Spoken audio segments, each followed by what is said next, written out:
Welcome to episode 3 of Self Care Explained. My name is JQ, and today we're going to break down the third track off the Self Care album, which is Doubts. Let's jump right in.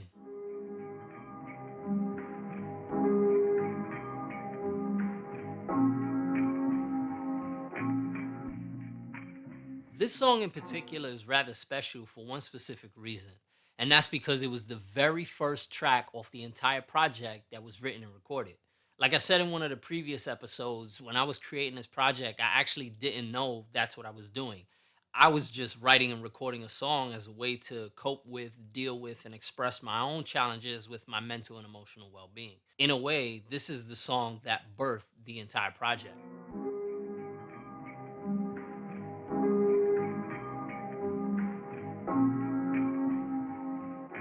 JQ. I was on the phone with an association. It was their 50th anniversary, and they were doing a conference to celebrate that. And they had contacted me as a potential speaker. This was the first time that I had ever spoken or negotiated with this particular association. It would be the first time that I would speak with this particular population. And so the first thing that happened was I started to doubt myself. Like I said last episode, there's a lot of childhood trauma that I've had with regards to wanting people to like me, wanting people to accept me, and to feel like I fit in. So, in this particular instance, I was trying to figure out what they envisioned, what they expected, what they wanted. And I started to question whether or not my message was good enough for them, whether I would be a good enough speaker for their 50th anniversary conference celebration, whether or not I could actually tailor my message to what they wanted. It ended up spilling into me thinking whether or not I was good as a speaker at all. And it made me question a lot of my work and not just that particular instance. And that's sometimes what happens with doubts is they start to seep into other areas of our life. I later on that evening went home and had a conversation with my girlfriend Carolina. As I was talking with her, she started to feel this heaviness that I was dealing with and that I was struggling with. She said, "Babe, you can't sit there with that. Like that's not healthy. I'm starting to feel it and it's starting to bring me down, and I think you need to do something with that energy." I was kind of just playing around and said, "Well, maybe I should try and write a song." She said, "Oh my god, that's a great idea. I'm going to let you go. Bye." And she hung up. So I kind of just said, "All right, well, I guess, maybe I should try and write about this."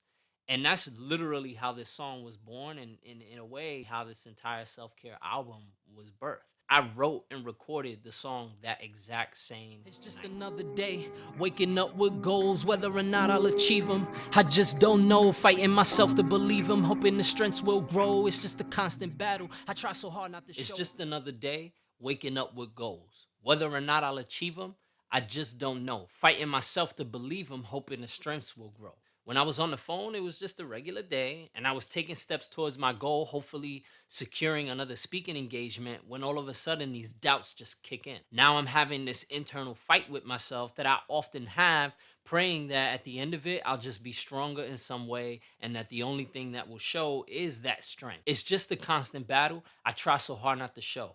And that's usually how it is with our doubts when we're struggling with them. We don't like to show that side of ourselves. We put on this mask that doesn't allow for anyone to really see that we're experiencing some doubt and perhaps some fear. Because they don't like that.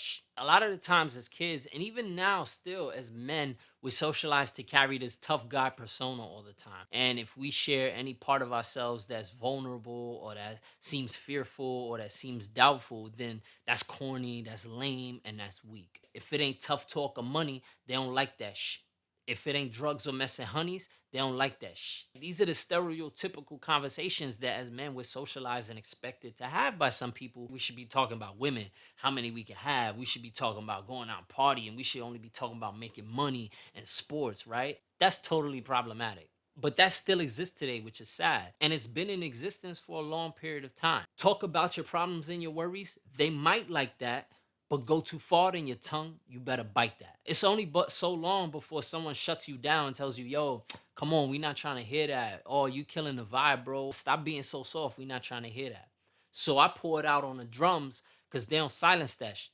They pour life into it, shed some light into it, give you perspective, hope you respect it. No need to buy into it. I turn to the music as a way for me to be able to express to that without having that judgment, without having that criticism, without having being boxed in. but just to understand what it's like to circle inside the mind of a man who never really feels like he could ever stand a chance, whether at work or romance, friendships, or just plans. When I experience doubt, it's not just in one particular arena, it's in just about every arena, whether it's with friends, whether it's with family, whether it's in a relationship, or when I'm just trying to make some simple plans for my day, there's doubt that occurs. It's like a never ending trance, legs tied from the dance, spinning round like a fan, back and forth like dang.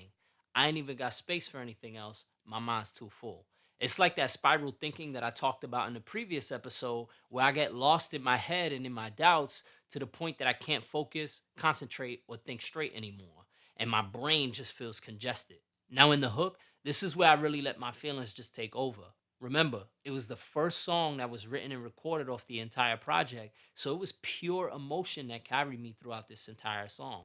I was deep within my own doubts and in my feeling, the music just brought that out of me. And so I took it as an opportunity to really share what I was feeling, reveal my truth, and express how hard it is for me to get past my own doubts, no matter how hard I try, no matter what I do, and wishing that they would just go away, but they wouldn't. Oh no, doubts don't seem to get away from me. Wish they would escape from me, but no, doubts won't go. They just don't seem to get away from me. I wish they would escape from me. In the second verse, I dive in a little bit deeper about my own experience, as well as what the thought process looks like for someone who struggles heavily with doubts. Can't even make decisions, contemplate them, try and make them with precision. Trying so hard to execute a vision I can't see that don't even belong to me. When I was on that phone call, that's exactly what I was doing. I was spending so much time and got so caught up in trying to figure out what they had in mind. And that happens a lot of the times when we're unsure of ourselves. We expend a lot of energy trying to figure out what's the picture that they have in mind. What's the expectations that they have? Is this going to fit into the picture that they've created about what this experience, what this event, or what this situation should look like? And if I don't, then I fail. So then the doubt just prevails. Somehow we conjure up in our minds that if we can't live up to the expectation or the visions that other people have, then we failed or we're a failure. And then we start to play that negative thought process in our heads over and over again when honestly, the picture wasn't ours to begin with. There was no way that we could absolutely live up to someone's expectations, especially if we don't know it.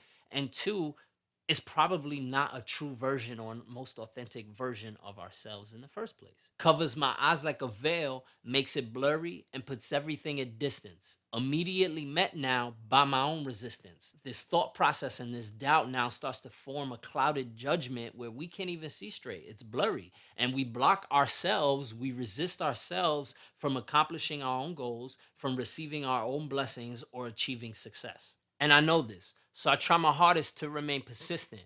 And in my toughest times, pray up to the one that's risen, hoping for forgiveness for anything I've done in my past that might have put me on this path. See, I'm not new to this and I'm very much aware of how it works because it happens quite often to me. So I just try to stay consistent, stay the course, and stay on track. But it gets to a point where it's so hard for me that I don't know what else to do other than to pray to God and ask, what is this? Is this something that I've done? Is this karma? Is this repayment for something? And if it is, please just forgive me because I don't want to endure this anymore. Feeling trapped in this lab where it's black and any operation outside of that, you get attacked. This is whack. I'm trying to paint that picture of what it feels like to be in this doubtful headspace. It's dark, it's lonely, it feels constraining, it feels restrictive. Cause you boxed me in, now I box me in, trying to escape the ring.